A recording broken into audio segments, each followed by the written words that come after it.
Lord of Mysteries. My Identities Echoes Across Time. Chapter 181 to 190. But it fits the madness of this world, and it suits your little monster persona. Listening to Medici's comment, which was somewhere between praise and mockery, Lynn nodded in agreement, rubbing his chin. Indeed, if nothing else, it's quite imposing. Although it sounds counterintuitive, this world has too many strange things. Not to mention the Lord of Mysteries and the God Almighty being resurrected through possession years after their deaths, which is also quite absurd. With that in mind, Lynn felt that his own peculiarities were not that out of place. It can only be said that his true self might be of an unimaginably high rank, so even his split self, having inherited some of that property, possesses highly unique characteristics. I don't know if this is a good or bad thing, Lynn couldn't help but sigh. His true self being powerful is both an advantage and a disadvantage. The more unique the true self is, the higher the limit of the power Lynn can borrow, but this also means it is harder for Lynn to break free and gain independence. Of course, Lynn wouldn't harbor any malice towards his unknown true self. In fact, he could feel that his true self had a positive attitude towards him, completely indifferent to whether he breaks away or not. His true self was simply too special, and he, as a split self, was not ordinary either. So, even though the true self showed him goodwill, trying to break free was still extremely difficult. Even the goodwill from the true self, such as power and knowledge, could swallow him if he couldn't control it properly, not because the true self intentionally did anything, but because Lynn couldn't withstand too much goodwill. And the true self apparently didn't know how to properly maintain the humanity of a split self, or perhaps didn't care about such matters. After repeatedly borrowing power from the true self and experiencing a certain degree of assimilation, Lynn had somewhat captured the state of his true self. He knew his true self seemed uninterested in most things in this world, and indifferent to them, so when Lynn sought help, the true self would extend goodwill but wouldn't control its intensity. To the true self, whether Lynn remained independent or returned to it made no difference. Thus, it wouldn't actively break their connection, nor would it prevent it. The true self merely watched Lynn, waiting for him to make a choice, like an observer who wouldn't hesitate to help when Lynn needed it. To the true self, this was also a choice, an option among countless possibilities, but not the decisive one. Only when I make a decisive choice will the timeline be truly established. But until then, every choice will make me lean towards a certain possibility. Lynn murmured almost instinctively, then he blinked and grabbed his head in pain, bending over and groaning, "Arg, I don't want to think about it anymore, I nearly forgot that my assimilation rate just increased today. If I keep thinking, I won't be able to suppress it." Lynn took several deep breaths, adjusting his state. He felt he needed a good rest, preferably thinking of something pleasant to lower the assimilation rate. Although he wasn't at the point of losing control, it wasn't a very good feeling. "Hey, are you all right?" Medici's voice suddenly came from the side, unusually lacking its usual mockery, seemingly out of pure concern. This made Lynn blink, feeling slightly better than before. He grabbed Medici's arm and said, "Little Red, let's go over the script." Medici, who was indeed worried about Lynn, was stunned. But this top-tier schemer quickly recovered, a mischievous smile curling his lips. "All right, who are you planning to fool?" "A lot of people." Lynn let go of Medici, listing seriously, like the future Lord of Mysteries, the Evernight Goddess, Bethel, Solomon. Lynn listed these big shots one by one and finally said, "It's not about fooling people, some secrets aren't meant to be public. Like the fact that I just recently arrived in this world." Lynn lowered his voice, as if sharing a secret. "After all, they're not my little brother. They can't know the truth like you." PFF'd, as if I wanted to know the truth. Medici sneered, but his smile grew more genuine, clearly not as indifferent as he claimed. Medici knew Lynn's purpose was to ask him to keep secrets and to use the shared secret tactic to deepen their bond. But knowing and being immune to such tactics are different. Lynn indeed planned to share certain truths only with Medici. This exclusivity, even if he knows Lynn has ulterior motives, is really hard to resist. Especially since it came from someone like Lynn, a usually unreliable elder brother, who just helped him beat Tudor, assisted him in regaining Sequence 2, and negotiated with Adam for his sake. This was an open conspiracy, but an irresistible one. Let's hear your script. Medici crossed his arms, looking at Lynn. I want to see what kind of script you can come up with. It's nothing much. Lynn feigned shyness before briefly outlining his plan to fool Klein, Isaac, and others. Of course, Lynn omitted many key details, like Klein's name, identity, and characteristics, summarizing only the critical points. So, in summary, I have to stick to this script, or I might be chased by the Lord of Mysteries in the future. Lynn shrugged, pretending to be helpless. Are you so sure that little guy you described will become the Lord of Mysteries? Medici raised an eyebrow, catching a critical point. Or have you already descended into the future? Guess. Lynn smiled brightly. Tisk, you seem to care quite a bit about that kid, Medici remarked, crossing his legs. I thought you'd favor Bethel more. Mr. Dorr is great, but my relationship with future LOM is better. You know, for me, emotions are the primary factor in my judgment. Blame it on meeting Bethel being too late, and not being close enough even now. Lynn shrugged, showing a regretful expression. Even though his relationship with Mr. Dorr had improved, since Mr. Dorr's time to be on the verge of being corrupted, it still wasn't as close as with Klein. And honestly, having decided to help Klein become the Lord of Mysteries, unless they had a falling out, Lynn wouldn't help Bethel in this matter, even if they became good friends later. Lynn is a man of principles. End of chapter. Welcome to Fanfic Audiobook, your go-to place for immersive audiobooks. If you enjoy the content, don't forget to like the video and subscribe to our channel for more amazing stories. Lynn didn't think his relationship with Bethel was better than his relationship with Klein. The gap between them was too large. This wasn't a difference in strength but in other aspects. Lynn was well aware that Bethel, unlike Klein, was a mature king of angels and bore the burden of the Abraham family. He could never be an open and honest friend like Klein. There would always be reservations, distances, and barriers between them. Just as Lynn knew, Bethel might accommodate him in other matters, but if he really wanted to kill Tudor, Bethel would have definitely stopped him. Similarly, Lynn might help Mr. Dorr in other matters but would never help him complete the ritual to become the Lord of Mysteries. But strictly speaking, Klein also has unshakable principles, and Medici has uncompromising boundaries. Indeed, I am a double-standard person, biased to the extreme. Lynn mused, without a hint of embarrassment. He was a double-standard person, with different standards and filters for those close to him and those who weren't. That's normal, isn't it? Tisk.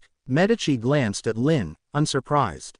As Lynn's blood relative, Medici knew certain traits of Lynn very well, even knowing who exactly Lynn truly cared about. For instance, Medici, Saussure, and the future Lord of Mysteries were evidently within that range. Medici naturally didn't find this problematic. In fact, because in the War Angel's eyes, Saussure and the ancient sun god were essentially the same, Medici and Lynn had no points of conflict. With Medici's intelligence, it was easy to see that Lynn might try to resurrect Saussure, potentially replacing the true creator. But Medici didn't mind. In Medici's view, whether it was the true creator or Saussure, they were just different states of the same Lord. Medici was loyal to the Lord and willing to accept all forms of the Lord. So, if Lynn wanted Saussure to replace the true creator, so be it. Even the Lord himself wouldn't oppose such a thing. As the Lord said, there's no difference between him and me. If the Lord returned to the state of Saussure, allowing Lynn to help the Lord more, Medici was entirely in favor. So you must follow my script and never reveal that Lynn Sotos and the Angel of Secrets are essentially the same. Lynn recalled the matter at hand, looking at Medici. No matter what happens in the future, I am weak, pitiful, and clueless. The one who knows everything is the Angel of Secrets, understood. You really enjoy playing house. Medici remarked sarcastically, then added, don't worry, I'm not bored enough to spread important information. But Lynn, haven't you forgotten that your ability to change history is somewhat known? How do you plan to explain that to others? Why should I explain it to them? Lynn showed a radiant smile. I have no obligation to explain everything to others. Of course, to facilitate future cooperation with some people, I will throw appropriate bait. Lynn paused, but that's all on the Angel of Secrets, not me. Although as the main body, I unintentionally changed the past, I didn't know that. To me, those were just dreams, just recovering memories. How would I know I was changing the past? Lynn smiled innocently. The angel of secrets, who knows all the truths, will hide this fact from me, the main body, to better maintain my humanity. And when Lynn Sotos and the angel of secrets merge, I will finally retrieve all memories and powers, so it's natural to freely control that time-altering ability, isn't it? Indeed, Lynn's principle and script were consistent throughout. He knew nothing. Ads by PubFuture. Don't ask. If you ask, it's all the angel of secrets' fault. He, as a human, is innocent. This might be shameless but sufficient to deal with most people. As for whether they would doubt, for those close, Lynn naturally had ways to convince them.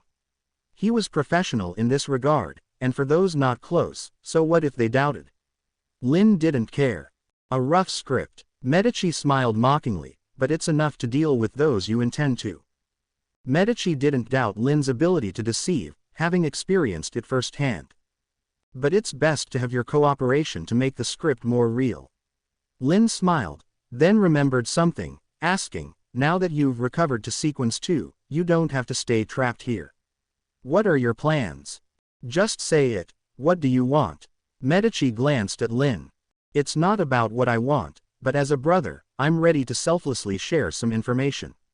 Lynn smiled brightly. The Augustus family has a conqueror characteristic. They will trade it with the witches of the primordial demoness. The trade involves this conqueror characteristic. While theoretically, you could wait long enough to recover to Sequence 1 or even higher using your fourth epic self, I think you might prefer to control your fate. You have a grudge with the Augustus family. Medici looked at Lynn, clearly guessing Lynn's intentions. Sharing information to help Medici recover to Sequence 1 was true, but wanting to use Medici against the Augustus family was also true. After all, in this timeline, Lynn was much more vulnerable and needed to leverage others' power. Not a grudge, just a dislike for their style and certain actions they planned to take. Lynn shrugged, looking at Medici. What, do you have ties with the Augustus family? No, I have no ties with them. Medici sneered, clearly not fond of the Augustus family. I'll take the information, and as for the actions you dislike. Tell me, what exactly is the Augustus family planning? End of chapter. In terms of what the Augustus family of the Loan Kingdom is planning, it's actually quite simple. The Augustus family wants a new Black Emperor to emerge from their family. To achieve this, the Augustus family has collaborated with the Demoness sect, trading a conqueror characteristic for the support and help of the Primordial Demoness and the Demoness sect. The Primordial Demoness also yearns to become a dual pathway Beyander and covets the Sequence 1 characteristic of the Red Priest pathway. Additionally, the Augustus family orchestrated the Backland smog incident, causing countless people, whose names were never recorded, to die in the smog created by the witches like straw.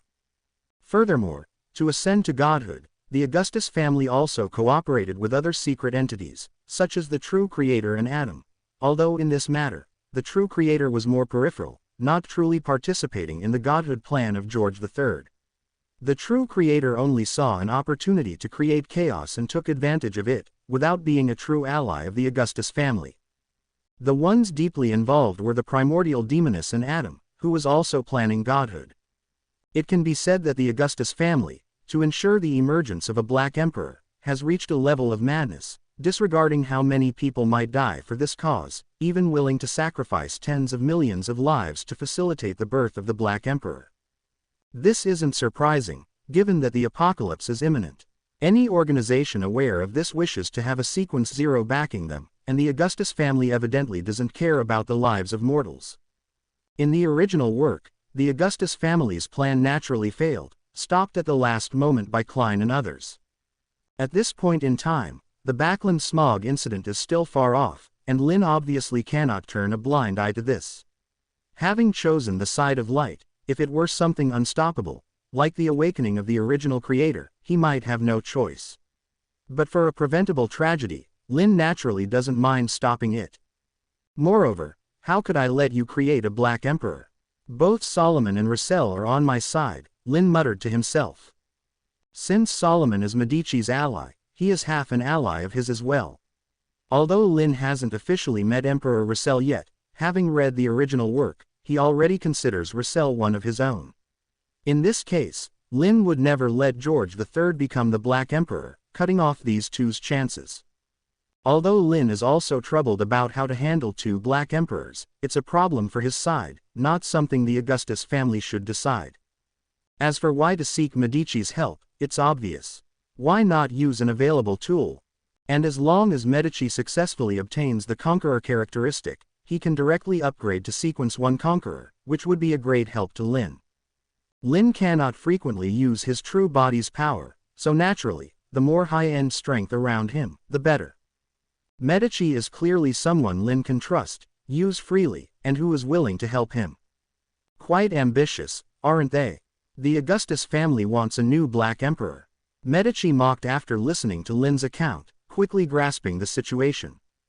Medici then produced a cigarette from somewhere, casually lit it, took a puff, and said, "Although I don't know where the Augustus family gets their confidence from, in the current situation, the emergence of a Black Emperor wouldn't be a bad thing.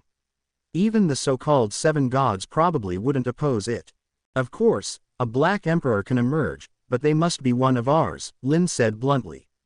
"I don't like the Augustus style. Do you plan to resurrect Solomon? Or that one after Solomon, Russell, is that the name?" Medici took another puff, seemingly unbothered. Despite being underground, his ability to interfere and even control the Tudor family's descendants meant he wasn't without intelligence sources and had a general understanding of many major events. "Well, it depends on the situation. Maybe both will be saved, but who will be the Black Emperor, I don't know." Lynn didn't intend to hide this, smiling. Perhaps having Solomon switch to the Justiciar pathway is a good choice. "Looks like you're quite familiar with that later kid." Medici didn't mind Lynn's preference, showing more interest. "Did you descend in that era?" "Let's just say I plan to. He's quite an interesting person, isn't he?" Lynn smiled, clearly favoring Russell over Solomon. After all, Solomon wasn't really someone he knew well. "Do as you please, I can't stop you anyway, nor am I interested in stopping you." Medici genuinely didn't care, understanding that if Lynn had a preference, Solomon would just have to accept it. As long as Lynn was on their side, the Black Emperor he supported would naturally be their ally, at least until the Lord returns to his saucier state. Moreover, this was a mutually beneficial matter that Medici couldn't refuse. He couldn't pass up the Augustus family's Conqueror characteristic, and as natural enemies of the Demoness pathway, they couldn't allow the primordial Demoness, ally, to ascend. So Medici didn't mind at all, having no deep affection for Solomon. Medici flicked the cigarette and said, "Rather than who the Black Emperor is, I'm more interested in the Augustus family's Conqueror characteristic and," Medici paused and then continued, "the primordial Demoness they are collaborating with." Hearing this, Lynn couldn't help but give Medici a peculiar look. He understood that Medici meant he would help with stopping the smog incident and George III's Godhood plan. However, Medici's interest in the primordial Demoness was genuine. In the original work, Medici had boldly plotted to devour the primordial Demoness, aiming to become a dual pathway Beander.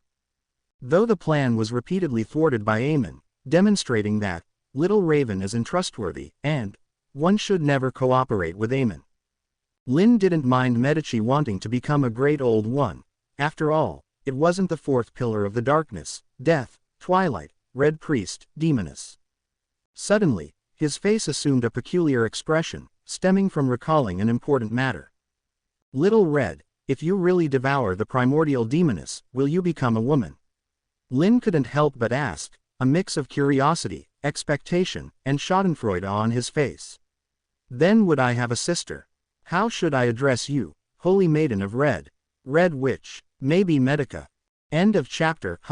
Medici glanced at him and let out a mocking laugh before saying, "As long as I achieve the status of dual pathway true god based on the Red Priest, I naturally won't turn into a woman." "Are you sure? But I heard that if you get close to the City of Calamity, you'll start to feminize," Lynn said, pinching his chin and recalling the original content. Lynn wasn't really expecting Medici to turn into a woman. He knew Medici was a pure man at heart, so he used this to provoke him. "Once I officially become the Red Priest, there will naturally be no such hidden danger." Medici took another drag on his cigarette, appearing confident. All right then. Good luck, Lynn said. He respected and blessed Medici, then yawned and assessed his state, saying, I've said everything I needed to. I'll go back to rest. If there's anything you need, I'll contact you by your honorable name. You should be able to use the power of the Red Priest's uniqueness by now. Since Medici had recovered to the level of a weather warlock, it was natural that he wouldn't stay underground as he had before. But Lynn didn't care what Medici planned to do, whether he intended to return to the side of the true creator or fool someone else. Lynn only cared that Medici would help him when needed. After a pause, Lynn added, by the way, if Amon or Adam give you trouble, you can come to me for help. Lynn didn't avoid directly mentioning Adam's name anymore. He had already met him, though not in this era. Lynn had snatched 008 and contacted Medici. Someone probably had been peeping around the corner. Lynn wasn't afraid of Adam, but Amon was troublesome. Not that he feared him, but Amon was a nuisance. Without Mr. Door by his side, Amon's intrusion would disturb his peaceful life with his cat. However, if Amon really became a problem, Lynn wouldn't mind enjoying the joy of beating a little raven while raising a cat. Instead of worrying about me, you should worry about yourself. Use your power sparingly, lest you lose your humanity and turn into a real monster, Medici said, his tone as mocking as ever. Don't worry, I have a sense of proportion, Lynn said, opening a space door and waving at Medici. Goodbye, Medici.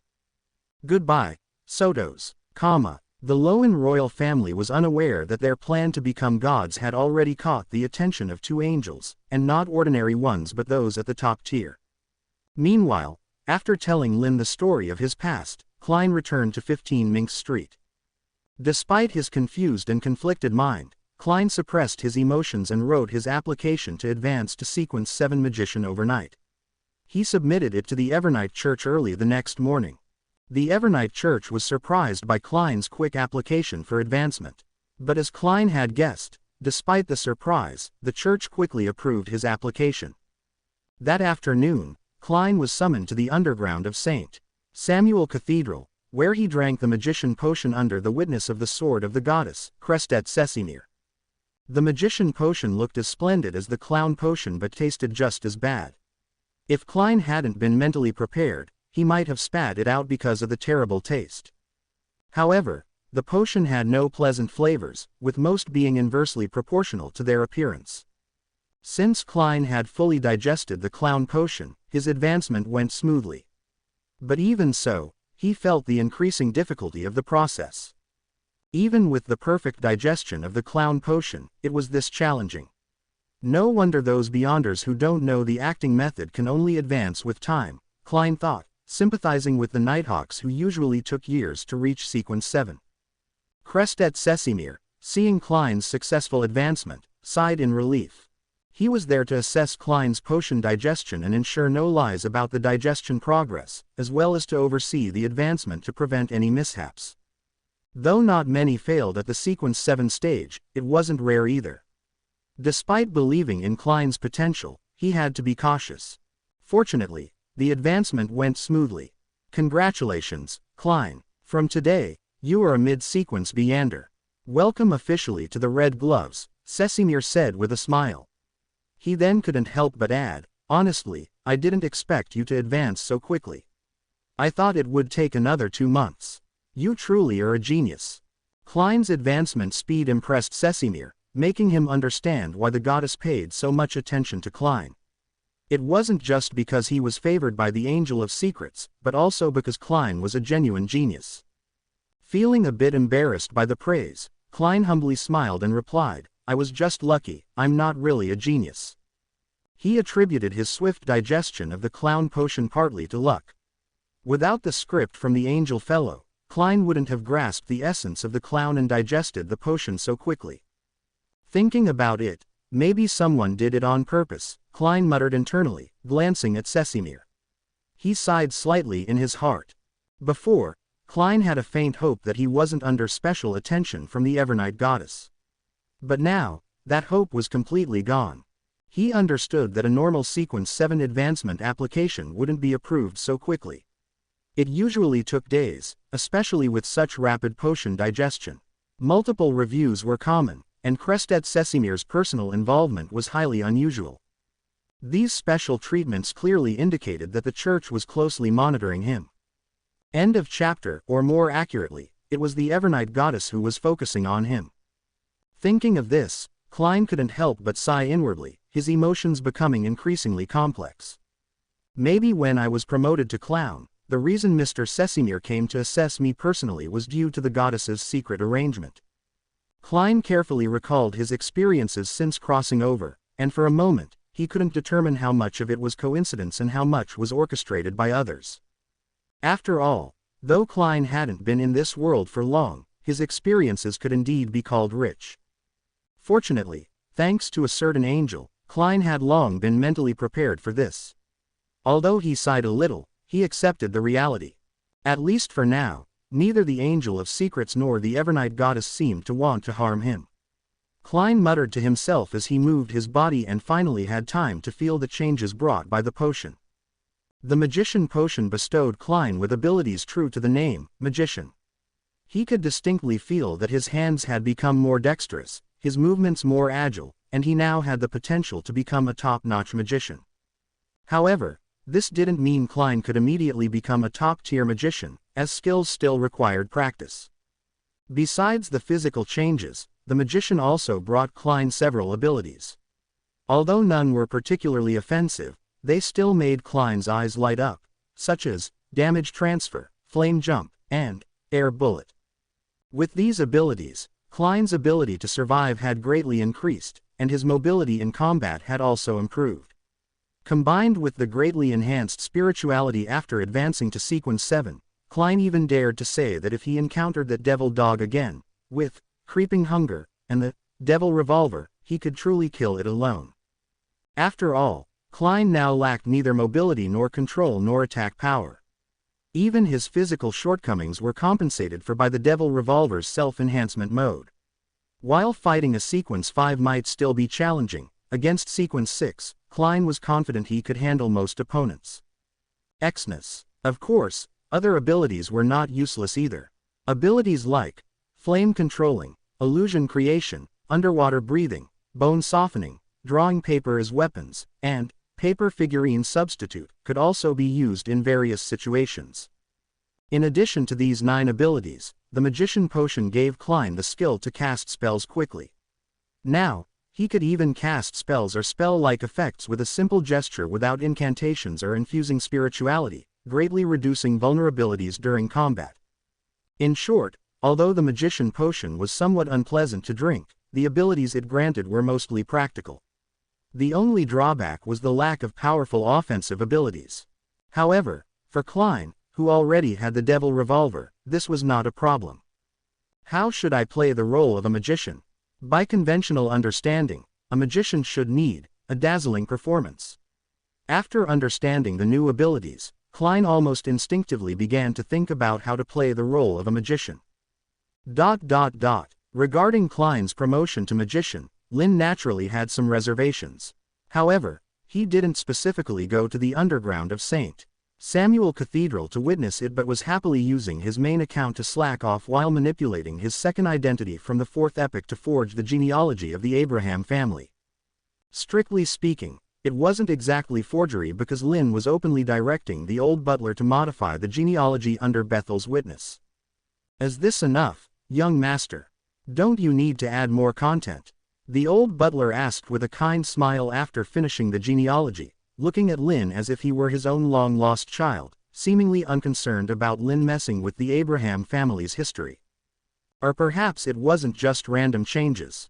Lynn had only added a bit about himself to the existing records, mainly to create a reasonable background for his identity as Libert Abraham.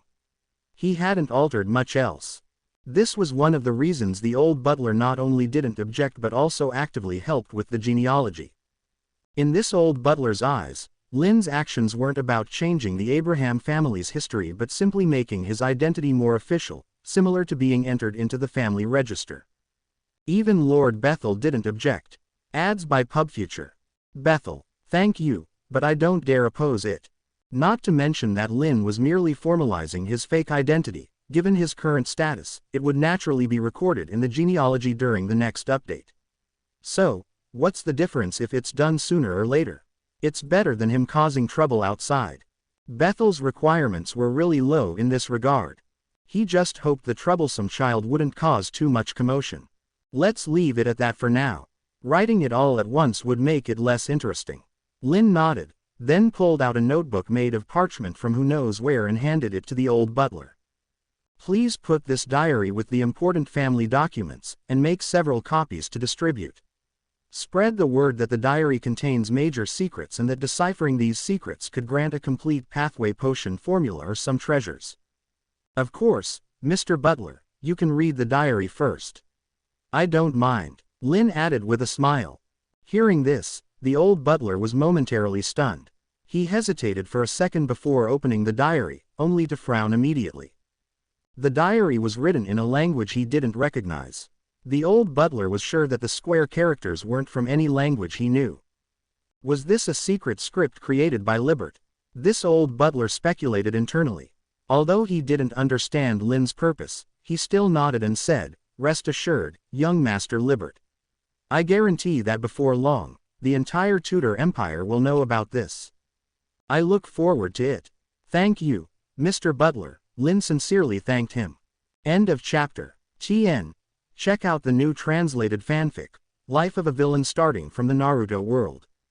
Yes, the notebook Lynn handed out was indeed Lynn's own diary, the revised Chinese version. It contained real entries from Lynn's diary as well as various gossip he had gathered during this period. Being in the Abraham family, collecting such information was incredibly easy. Stories like the pre-marriage and post-marriage love tales of the Night Emperor and Night Empress, the year's little Antigo and his sister relied on each other, and the love-hate relationships among Solomon, Tudor, and Trunsoest. The gossip of high-sequence individuals was endless. Some were true, some were false, and some were half-truths. While enjoying this gossip, Lynn meticulously recorded all of it in his diary. Of course, Lynn noted the origins of these gossips, striving to make the entire diary seem authentic and reliable, without containing anything socially fatal, meaning, nothing that could socially harm Lynn himself. As for whether others would be socially harmed by this diary, what did it matter to Lynn? He was merely recording the gossip he had heard. Today, besides modifying the Abraham family's history, Lynn was also leaving this diary to further test his abilities.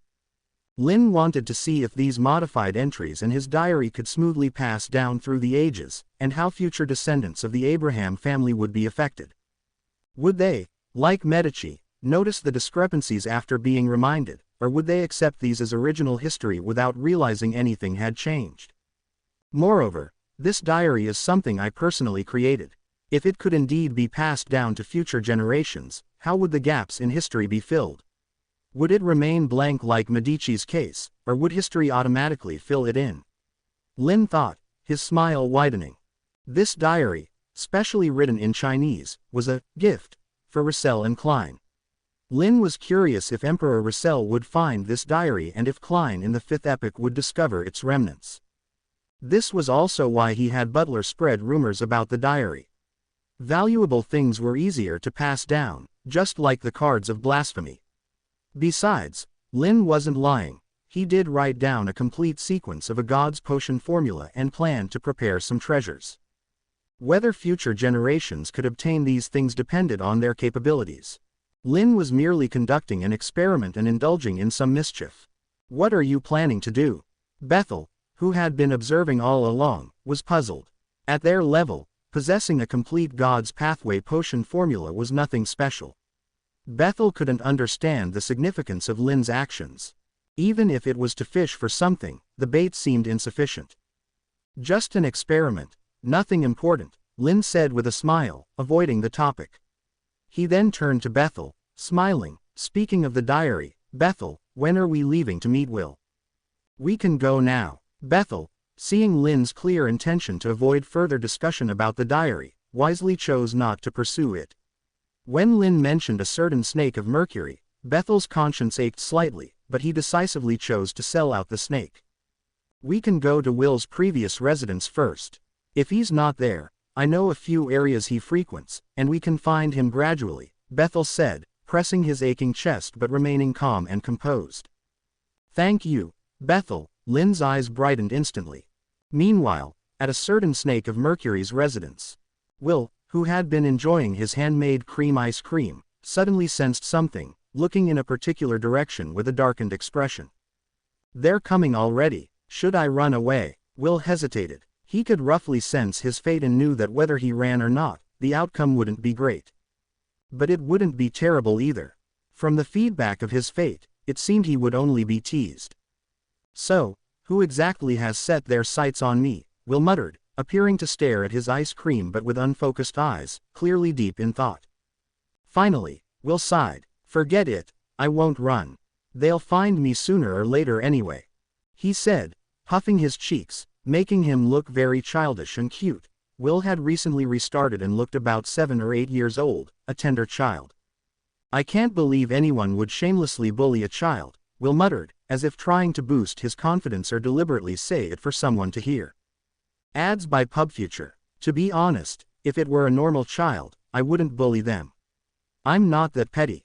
As Will's words fell, a voice unexpectedly sounded nearby. Unnoticed, Lynn had arrived at Will's residence with Mr. Dorr, emerging from the corner and walking up to Will with a smile, then pinching Will's cheek. But you're not really a child, are you? You're thousands of years old, pretending to be a kid. Isn't it you who's more shameless? Lynn said with a smile, his expression genuinely puzzled, as if truly questioning Will's audacity. Frankly, you might be better suited for the hunter pathway, Will said seriously. The next second, he began to wail, like a genuinely bullied child. Wah! The crying was so realistic, indistinguishable from a real child. Lynn, damn, why do I suddenly feel guilty? Although he had bullied young Medici and young Amon before, it was well known that Medici would bleed but not cry, even if beaten, still taunting, and Amon. Who would soften their heart at Amon's tears? So, despite knowing Will wasn't truly a child, watching him cry so earnestly made Lynn feel rare guilt. He silently retracted his hand, coughed lightly, and said, if you keep crying, I'll call Ouroboros over. The crying stopped instantly. Lynn smiled victoriously. Yes, guilt aside, he was still the same sly Lynn. End of chapter. TN. Check out the new translated fanfic, Life of a Villain starting from the Naruto world. Will, the Snake of Mercury of Sequence 1 from the Wheel of Fortune pathway, has lived from the second epic until now. Despite his long life, he loves to act young and has a particular fondness for ice cream. He is Ouroboros' old rival. Though both belong to the Wheel of Fortune pathway, Will is evidently smarter than Ouroboros. It's this intelligence that allowed him to survive until the end of the original story, even becoming Klein's angel investor, promising a bright future. Lynn genuinely thinks that Will might not be the best fit for the Wheel of Fortune pathway, not because of anything else but because this Snake of Mercury doesn't seem to have much luck. Otherwise, he wouldn't have struggled so long to integrate the uniqueness of the pathway until the end of the first book.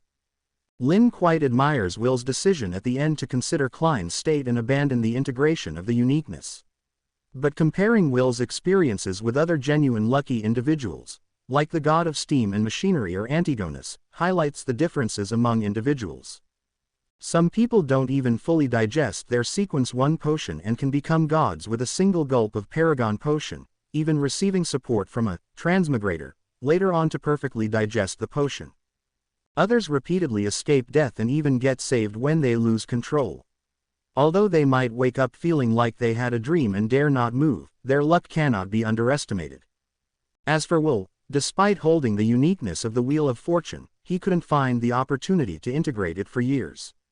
He was often chased by another Snake of Mercury, which is genuinely heartbreaking and pitiful. But looking at it another way, this seems to be the underlying theme of the entire story.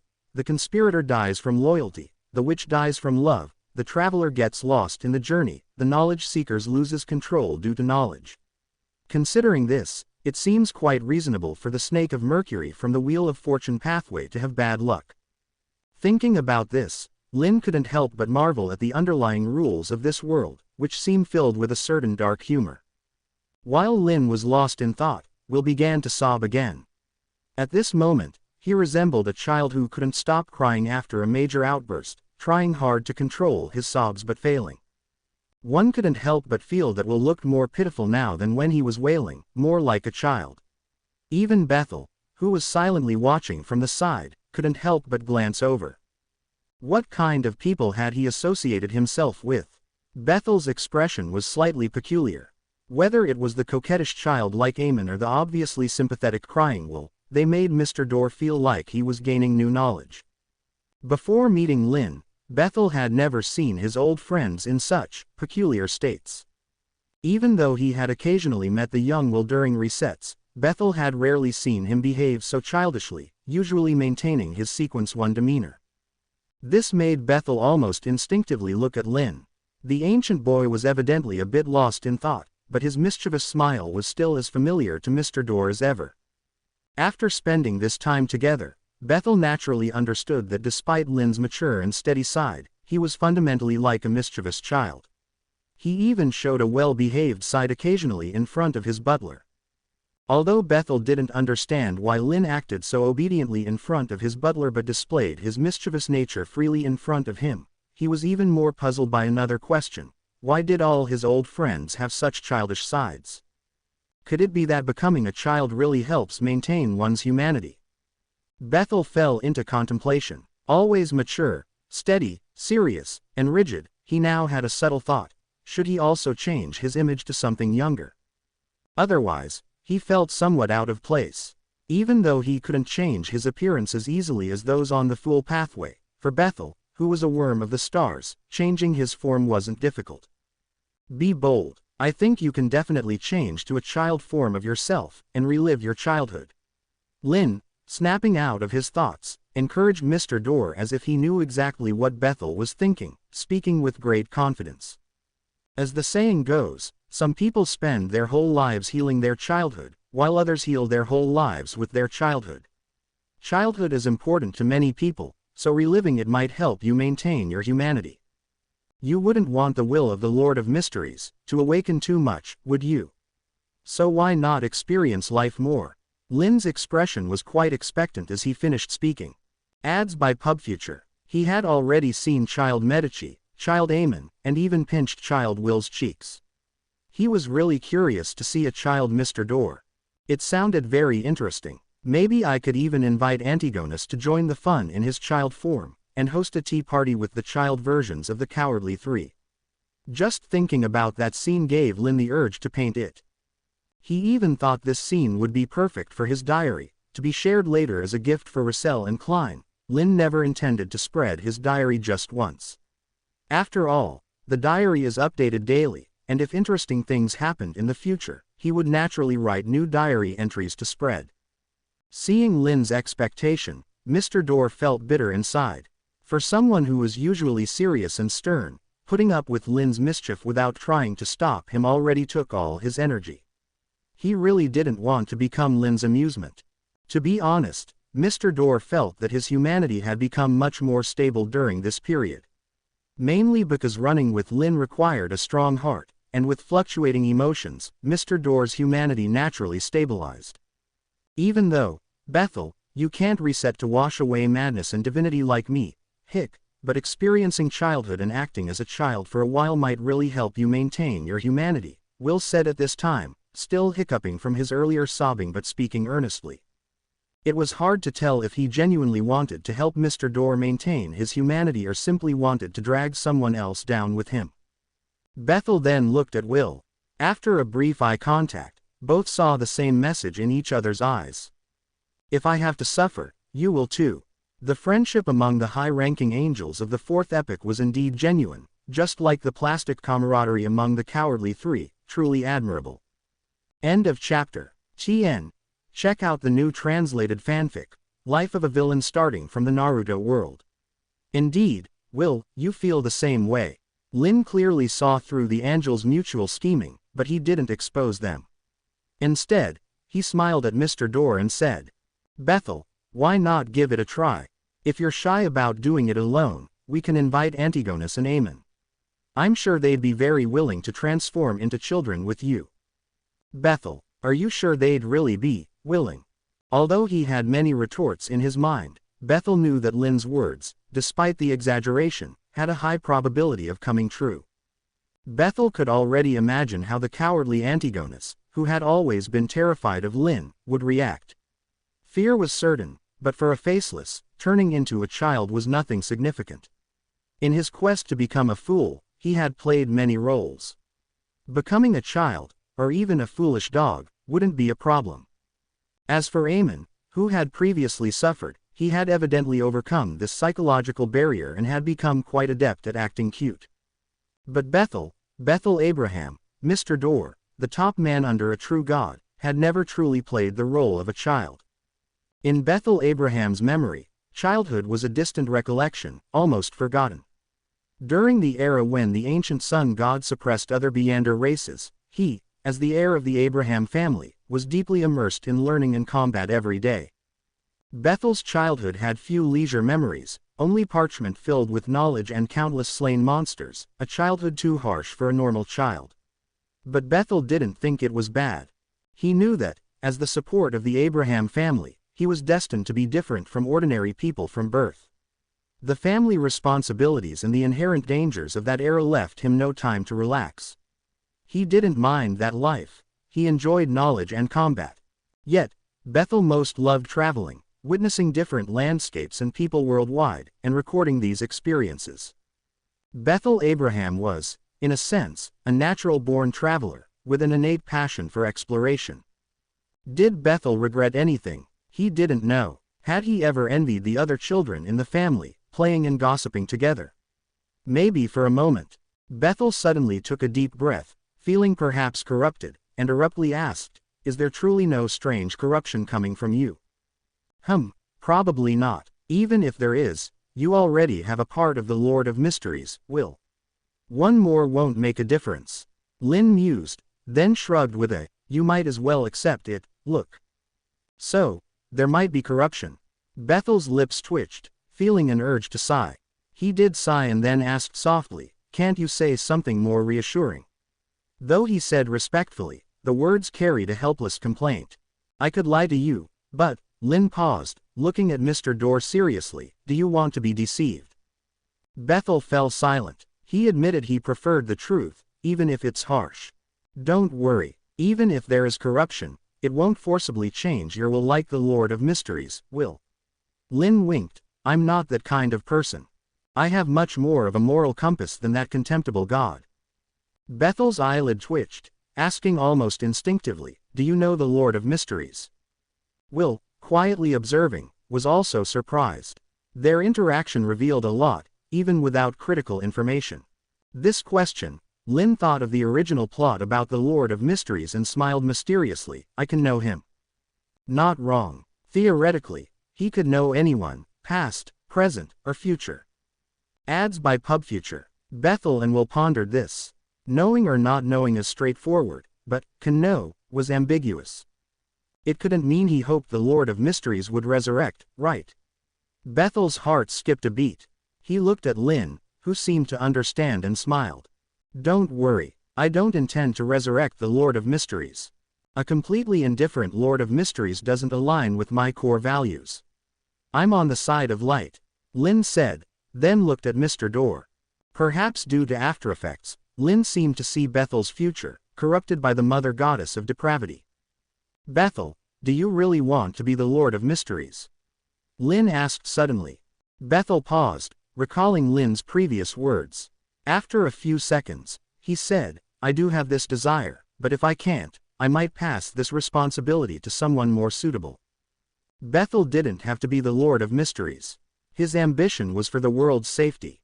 If there was a better candidate, he could give up. But he wouldn't surrender easily. At least, he'd fight first. Bethel had pride. He wouldn't become the Lord of Mysteries but wouldn't hand the position to the unworthy. So, would the future Lord of Mysteries be someone capable and willing to protect the world? Bethel looked at Lynn, silently asking. End of chapter. TN. Check out the new translated fanfic, Life of a Villain starting from the Naruto world. Bethel was well aware that Lynn probably had the ability to foresee the future. This wasn't surprising given the authority over time that Lynn held. Through Lynn's occasional words, Bethel had also guessed many things, including the likelihood that the outcome might not be favorable for him. Bethel sighed at this but wasn't afraid. This wasn't just because of Lynn's promise but also because, long ago, when he decided to ascend to Sequence 0 in the position of the Lord of Mysteries, Bethel had already prepared himself for the possibility of failure and death. Bethel's only concern was about who the future Lord of Mysteries would be and whether they could bear the responsibilities of that position. Frankly, Bethel didn't want the future Lord of Mysteries to be one of his familiar colleagues. It wasn't due to personal grievances but because he knew his two colleagues well. Antigonus was unreliable, and becoming the Lord of Mysteries would likely result in him becoming a vessel for the revival of the former Lord of Mysteries.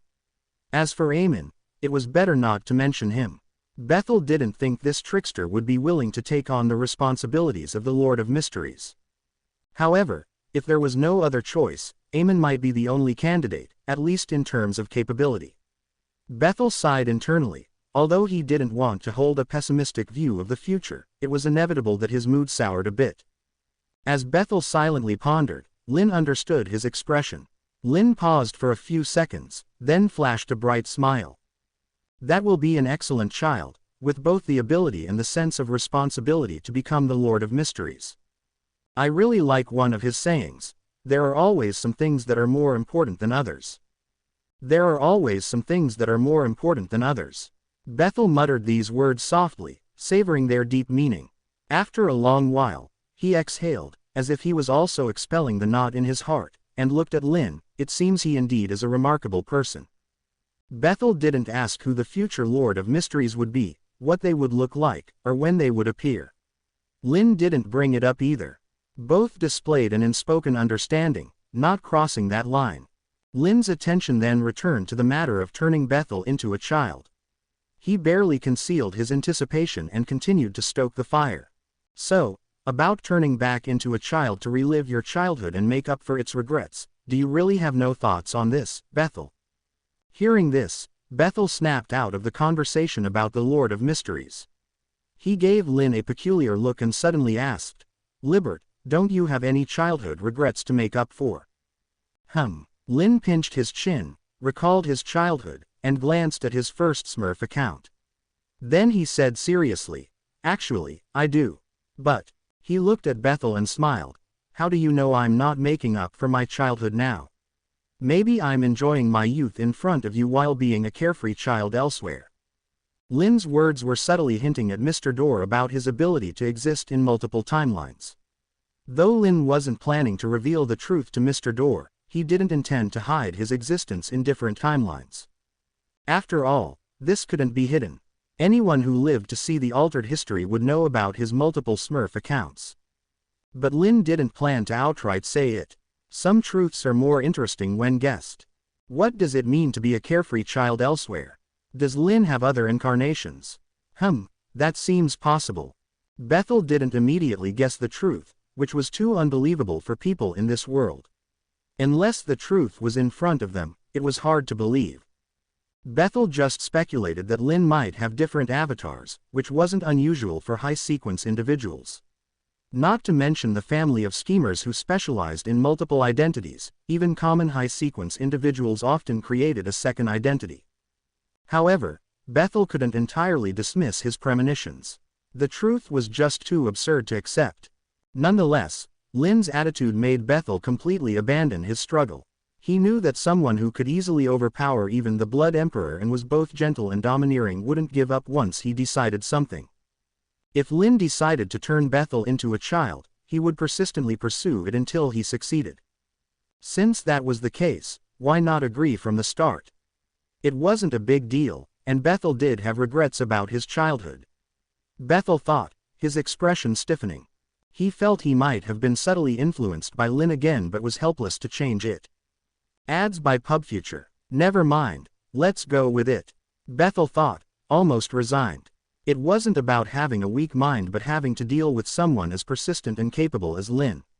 Eventually, anyone would choose to compromise. What else could he do? Really fight over such a small matter? If he broke off with Lynn over this, Amon would mock him forever. Bethel, whose mindset had completely resigned, looked at Lynn with a serious and dignified expression, holding on to his last bit of pride, and said, "I do plan to relive my childhood. And I think not only I but also Antigonus and Amon would be happy to join in. Clearly, Mr. Dorr had decided to drag all his colleagues into this, without any psychological burden. After all, Lynn intended to involve them anyway. I'm glad you think so. Amon is probably looking for his brother now. Let's find Antigonus first and then notify Amon. Lynn smiled, evidently pleased with Bethel's willingness to cooperate. After all, even if he could use force on others, he didn't want to use it on Bethel. It was great that Bethel could think it through on his own. XTN. I won't lose too much, just myself. There are always some things that are more important than others. Klein, Chapter 1386. This quote from Klein is one of my favorites. Every time I read it, I get goosebumps. End of chapter. Antigonus should have already returned to the nation of Evernight. I have the coordinates and can take you there directly, said Bethel, his expression unchanged.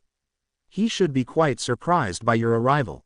Let's hope he doesn't cry from surprise, Lynn shrugged, knowing well enough about the situation. He then turned his gaze to Will, who was quietly eating watermelon on the side, finally remembering the little snake that had been forgotten. Will shuddered under the gaze. He had stopped sobbing long ago and now wore a schadenfreude smile. Will and Amon didn't get along well. Although Will didn't know Lynn very well, from the interactions between Lynn and Mr. Dorr, and their conversations, along with vague hints from fate, he could deduce that Lynn, who appeared to be an ordinary angel, was no simple figure. An ordinary angel couldn't suppress Amon, Antigonus, and Mr. Dorr. Even a typical Sequence 0 might not manage it. These three weren't exactly obedient under Blood Emperor Tudor either. If they were, they wouldn't be frequently beaten by the Blood Emperor. Not to mention, Mr. Dorr, who was a step away from being a true god, only believed in himself. Amon's nickname, Blasphemer, wasn't given lightly. So, seeing Lynn's attention back on him, Will quickly put on an innocent childlike smile and said, "Is there something you need, Mr. Libert?" Will had heard of Mr. Dorr's son but knew it was likely a fake identity. "Strictly speaking, there's nothing major," Lynn said, eyeing the childlike Will and smiling. "I originally just wanted to see you, but you kept avoiding me." He sighed, sounding somewhat aggrieved. "Makes me seem like a bad guy." Will was puzzled. He had never avoided Lynn, although he had considered it, but had restrained himself. But fate suggested Lynn wasn't lying. Is fate broken today? Given his bad luck, Will didn't trust fate's hints much. He hesitated before saying, "I don't think I avoided you." "You're sure?" "But," Lynn laughed, patting Will's head and ruffling his hair. "Future you did." Will didn't know how to respond. Should he argue that one shouldn't blame someone for things that haven't happened, or should he ponder Lynn's deeper meaning? Eventually, Will chose neither. He simply said, "I apologize for future me and hope he didn't cause you too much trouble." One must bow when needed. Having restarted countless times and played a child perfectly, Will had no qualms about yielding. Facing someone who could suppress Amon and Mr. Dorr, showing a bit of weakness wasn't shameful. "Your straightforward apology makes me feel a bit guilty," Lynn said, looking troubled, then added, "Luckily, Amon and Little Red aren't like you, or I'd miss a lot of fun." Will's eye twitched. He didn't ponder Lynn's words deeply and simply asked, "So you just wanted to see me?" "You could say that," Lynn nodded.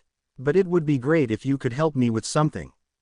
"What is it?" Will felt relieved. If Lynn needed something, it meant he was temporarily safe. "I've written some special diaries and hope they can be passed down through time," Lynn smiled. "I'd like your help to ensure these diaries reach the future.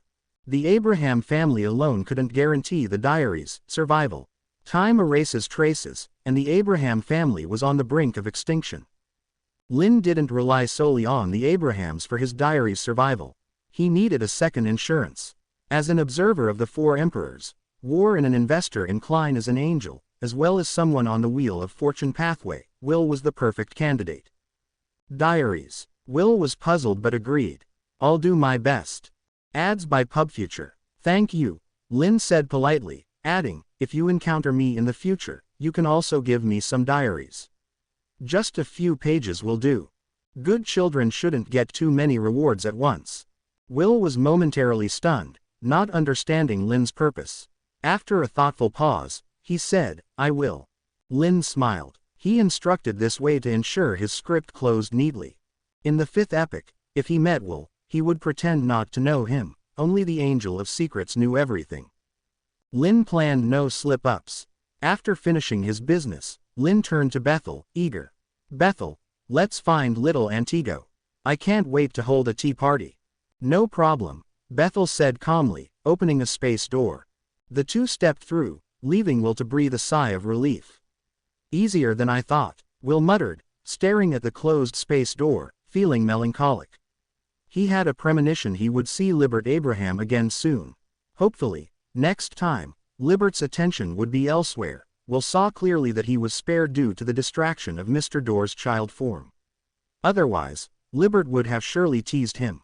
Sigh. Life is tough, the little snake sighed. End of chapter.